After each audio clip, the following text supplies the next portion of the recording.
Soy Álvaro Patricio Cunqueiro Mora, más conocido como Álvaro Cunqueiro.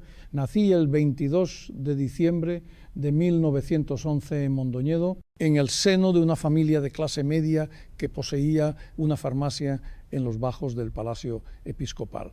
Mis padres, Joaquín Cunqueiro Montenegro y Pepita Mora Moirón, vivían en el número 1 de la calle Méndez Núñez. El matrimonio tuvo 5 hijos, de los cuales 2 murieron precozmente. De mi padre, buen botánico, cazador y pescador, aprendí los nombres de las hierbas y los preparados de rebotica. De mi madre, muchos romances, leyendas y cantares. A los 9 años ya había alcanzado el 1,60 m, pero era muy delgado y ojeroso, y tardaría muchos años en dar la imagen de hombre entrado en carnes que posteriormente se difundió. Niño de memoria privilegiada, a los 12 o 13 años acudía a una pasantía de latín en la que ya discutía sobre los méritos de los santos y también asistía a las clases que se impartían en la Sociedad de Obreros Católicos.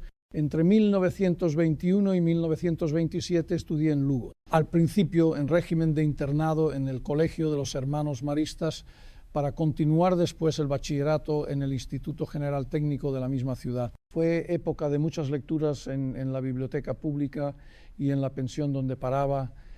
Stendhal, Balzac, Pereda, Palacio Valdés, Cervantes. También por entonces descubrí en los corredores del instituto el famoso mapa de Galicia de Domingo Fontán, que supuso para mí el gran encuentro con mi país gallego. En 1927 me trasladé a la calle de la Enseñanza, número 11 de Santiago de Compostela, una vez matriculado en la sección de Historia de la Facultad de Filosofía y Letras de la Universidad Compostelana. Poco me interesó esta institución, en la que no me licencié nunca, pero de la que habría de ser doctor honoris causa mucho tiempo después. En 1980, en estos años de Compostela descubrí las tertulias de los cafés Derby y Español. Hice muchos amigos, entre los que se contaban Torrente Ballester y Luis Seoane, y leí las cantigas de amigo gallego-portuguesas medievales en la edición de José Joaquín Núñez. Para mí fue toda una revelación. En 1930 colaboré en la revista mindoniense Vallibria, que dirigía José Trapero Pardo. Proclamada la Segunda República Española, intervine en un mitin en Ribadeo de la Organización Republicana Gallega Autónoma, ORGA. Me afilié al Partido Galeguista, fundado en diciembre de 1931, colaboré en A Nosa Terra, vocero de dicho partido, y comencé a desplegar una intensa actividad literaria desde mi Mondoñedo natal, donde impartí clases de francés y me familiaricé con Barbey d'Aurevilly, Baudelaire, Verlaine, Rimbaud y más inmediatamente con Paul Éluard, que influirá mucho en mi poesía, según confesión propia. En 1932 publiqué mi primer poemario en gallego, Mar al Norte.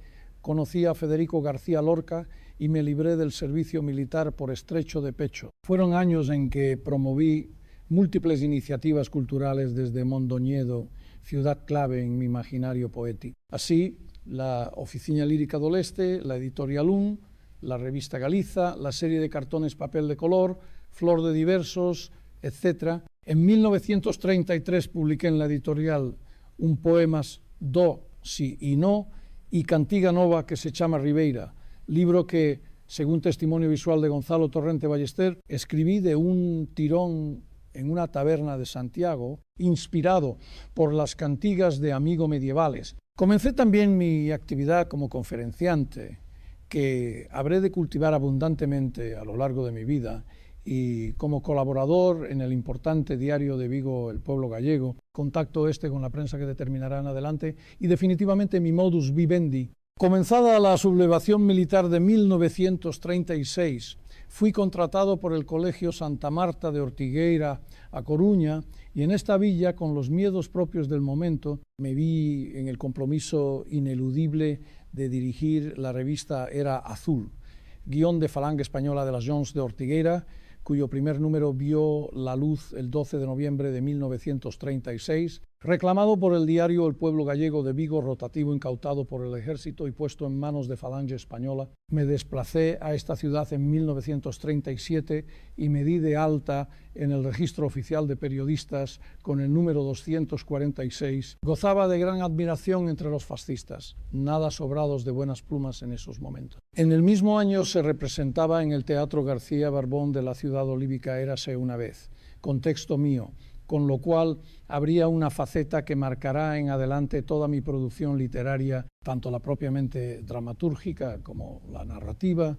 en la que la impronta teatral fue reconocida por la crítica unánimemente. En noviembre de 1938 marché a San Sebastián para entrar en la plantilla de La Voz de España y llevar la subdirección de la revista Vértice de la misma ciudad. Al año siguiente entré en la redacción madrileña del periódico ABC, en la que permaneceré hasta 1947. En este periodo me sentí muy atraído por el escritor inglés del 19, Walter Orotio Pater, de quien declararé que fue mi duque, mi maestro y mi señor. En 1940 publiqué Elegías y canciones y me casé en Mondoñedo con Elvira González Ceco, con quien tuve 2 hijos, César, 1941, y Álvaro, 1944. En 1943 me di de baja en Falange Española Tradicionalista y de las Juntas de Ofensiva Nacional Sindicalista,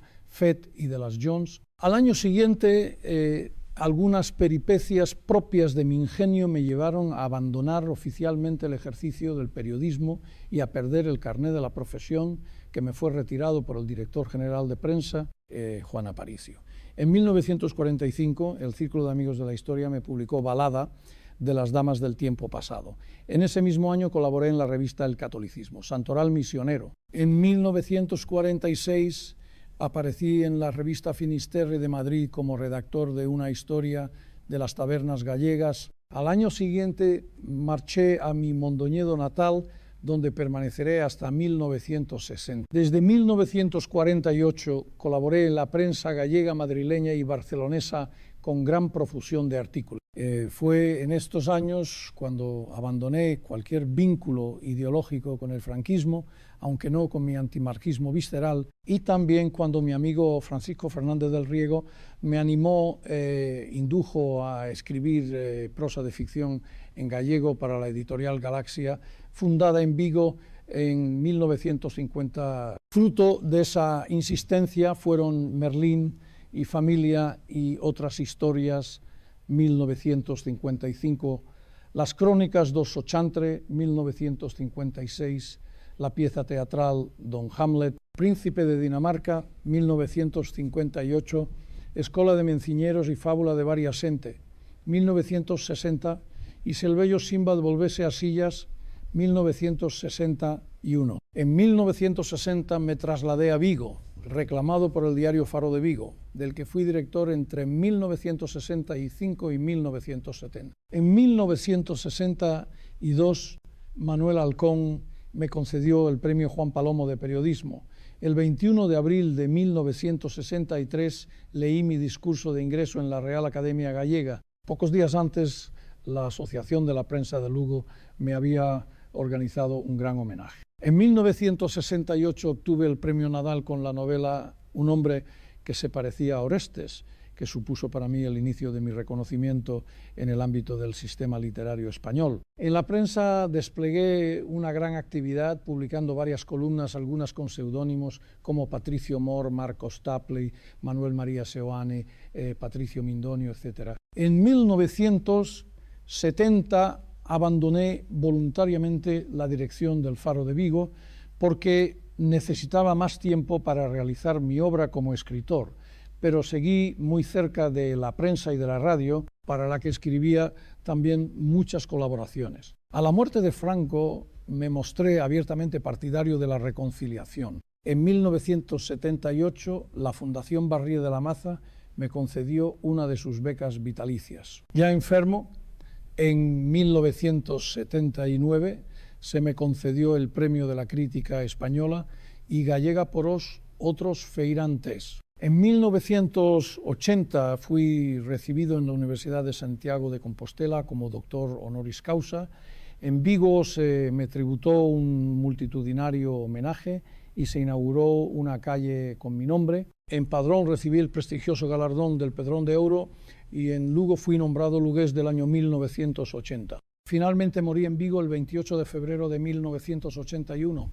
Fui enterrado el día 1 de marzo en el cementerio viejo de Mondoñedo, mi ciudad natal. Y ciudad de la que fui cronista oficial, medalla de oro e hijo predilecto.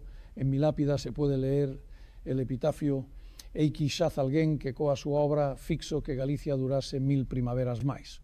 Estas palabras significan en castellano: aquí yace alguien que con su obra hizo que Galicia durase 1000 primaveras más. Mi vida siempre estuvo dedicada a Galicia. Dejé este mundo dejando tras de mí un legado literario que sigue vivo en la memoria de mi pueblo. Soy, ante todo, un contador de historias. Me gusta pensar que las palabras que escribí todavía resuenan en los corazones de quienes las leen, como los ecos de las historias que escuché de niño en mi Mondoñedo natal. Un saludo para todos.